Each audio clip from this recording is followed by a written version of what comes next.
they're fad-like trends. They're like a wave at the beach. You think of a wave at the beach, it's loud and it's exciting, but it crashes ashore and then it retreats. And it doesn't leave a permanent mark. And you and I, you've probably seen these things over the years, these trends that are going to be like the game changer, and then like 2 years later, you're like, where'd that ever get to? Nothing ever came of that. It's a wave-like trend. We can't get distracted by those. But trends that are like tides, and you think of the tide is silent. It changes more slowly.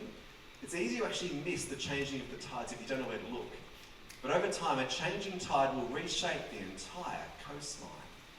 And so the question for all of us right now is, what are those tidal trends that we cannot afford to ignore or to miss if we're going to be ready for what's coming next?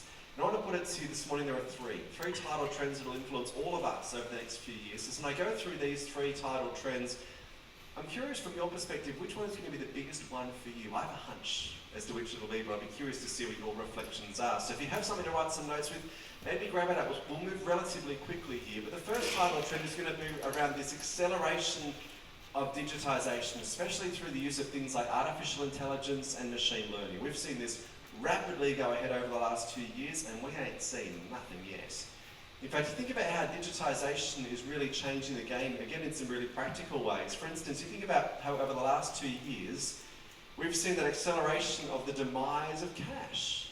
I mean, the demise of cash has been talked about for years, but of course when COVID hit, and then all of a sudden, a whole lot of businesses, many of your clients could no longer accept cash for hygiene reasons, we saw about a decade's worth of consumer behaviour change happen in 2 weeks. And people like my mum, classic baby boomer, who would always just carry cash just in case. And yet now she doesn't bother because she went through that period of time, that few weeks, where she couldn't use it anyway, so why bother keeping cash in your wallet? That consumer behaviour has stuck. Now for the bookkeepers in the room, you're like, and isn't it just great? A whole lot less messy to deal with clients' books when everything has a digital trail as opposed to sort of the messy loose ends of cash transactions. That's been a significant acceleration and we'll continue to see unfold. What about this one here, the move toward paperless transactions and contracts? I mean, what a gift this is, because we've moved past the era where we've got to have clients necessarily print stuff off, sign it, scan it, send it back, all the clunky stuff to do with that. The rise of DocuSign over the last 2 years has been extraordinary to watch. In fact, I was doing some work with the exec team from Kennard's Hire a few weeks ago, and they said they've been talking for years about making the whole contract process cashless, paperless and touch-free, but they'd never really done much with it until the pandemic hit. And their process of hiring stuff, whatever stuff you get from Kennard's Hire, you know the deal. Everything now is done completely paperless and touch-free. That would not have happened except for COVID.